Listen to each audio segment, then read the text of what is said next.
Hey, and welcome to Eat Out at Home, the podcast. This is the place for those who love cooking and creating connections through food.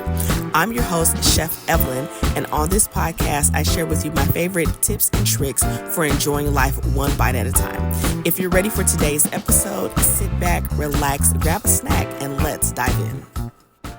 When it comes to cooking at home consistently, one of the things that I kind of dig my heels in the ground about is that having more recipes is not the remedy to cooking at home more consistently or making cooking at home feel less like a chore.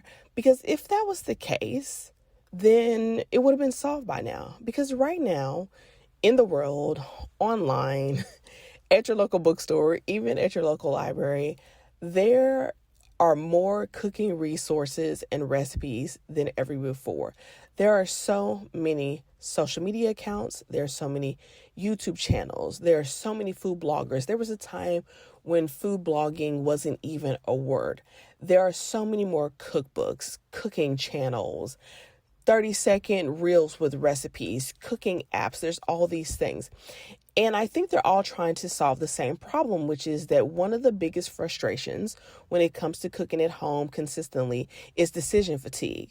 And so the thought process is that if I give you a recipe, you don't have to figure out what to cook. The problem is now the pendulum has swung so far in the other direction that there are so many things to cook, so much inspiration, so many ideas that it leads to analysis paralysis.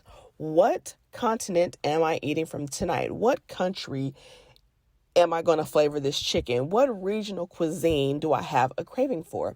And so I saw one of my favorite social media creators on YouTube. She goes by Evelyn on the internets, but she has a TikTok account, and she did a video, and she was talking about how part of the problem with the overwhelm with cooking at home is that you feel like you need to go around the world in a week with your cuisine. And she was like, if you really think about it, when we were growing up, a lot of us, we kind of ate in the same category of cuisine all the time. And she was like, depending on where you're from, depending upon where you were raised, depending upon your cultural heritage, she was like, you don't have to have Thai on Monday and Polynesian on Tuesday and Kenyan on Wednesday and Mexican on Thursday and, French on Friday. Like, you don't have to do that. And I will agree, because with that comes unnecessary extra ingredients that you're not going to use, and it just creates more overwhelm. So this idea that when people are like, I just give me the recipe, it's not really the remedy for cooking at home more consistently. As a matter of fact, if I had to guess, most of us, myself included, as someone who cooks, has gone to culinary school, all that kind of stuff, and I cook at home, or I eat at home about 6 days a week by design.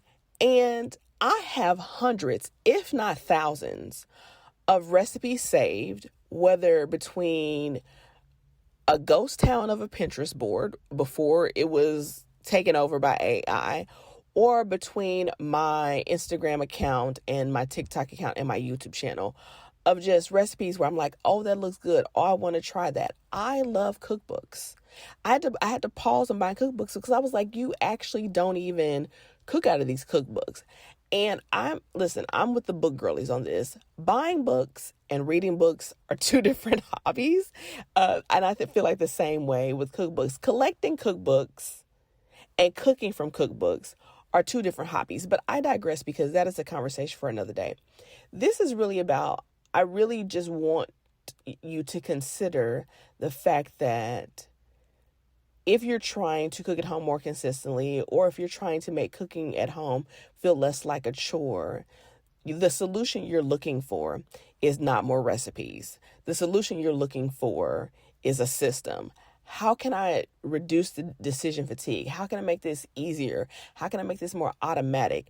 How can I not spend so much of my time in my week? What's for breakfast? What's for lunch? What's for dinner? What am I getting tomorrow? When do I have to go to the grocery store? What do I have on hand? Like, all of those, what they call the mental load of cooking. Because in all honesty, even if you're a single person or if you have a large family and everything in between, your kitchen is basically like a mini restaurant.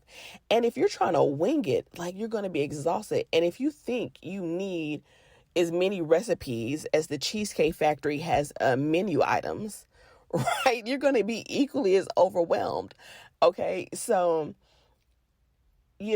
cook what you have. And if you're like, well, I feel like I'm eating the same things over and over and over again, there's so many ways to vary what you're probably cooking and what you're probably eating. As a matter of fact, one of the bonus modules that I include in Eat Out at Home is called the Recipe Remix. And it's all about how to take your favorites and remix them so that you're not eating the same things over and over and over again, but also so that you don't have to have 11 ingredients from all over the world and trying to, do a passport on your plate every single week, right? You don't have to do that. So I just wanted to really drive that point home. Recipes are not the remedy. You don't need more recipes, because if that was the solution, we all wouldn't still be complaining about the process of cooking at home, right? So when I go on Threads, when I go on TikTok, when I go on Instagram, and people are talking about I'd rather just go to sleep and eat air before I decide what to cook another night. It's yeah, you don't need any more recipes. And here's the thing, I am all for variety, right? Once you have mastered cooking at home, I'm all for variety once cooking at home no longer feels like a chore and you have a system in place. But if you're still trying to be let me stay out of the drive-thru, let me get off of these delivery apps, let me eat what I have, let me actually cook at home, variety to that degree is the least of your concerns right now. I think it's really about finding the things that you really enjoy eating. And it's just start there, right? Take a look at what makes you want to eat out, what makes you not want to cook, what are the obstacles that are in the way. And I walk you through what those obstacles are inside the Eat Out at Home challenge. But yeah, you don't need more recipes, you need a system. So let me know, comment if you're listening to this on YouTube, or I think you can leave comments if you're listening on Apple Podcasts or Spotify. Let me know, have you been caught in the recipe hype? What I really need is just to be more inspired. And if I'm more inspired with more recipes, then I'll cook at home more, or it'll feel less like a chore. And only to realize 776 recipes later, survey says that was a lie, right? Survey says you don't need more recipes. So let me know, and I will catch you in the next episode. Thank you so much for listening. If you're ready to start cooking at home consistently, make sure you join the Eat Out at Home challenge. Visit chefevelyn.com/challenge for all of the details. If you're curious about what I'm cooking in between episodes, make sure to give me a follow on YouTube, Instagram, TikTok, and Facebook for some delicious behind the scenes. And if you enjoyed this episode, please head on over to Apple Podcasts and Spotify to leave us a review. Remember, eating out at home allows you to cook better, eat healthier, save money, and create community. And most importantly, cooking at home is the ultimate form of self-care. I'll see you in the next episode.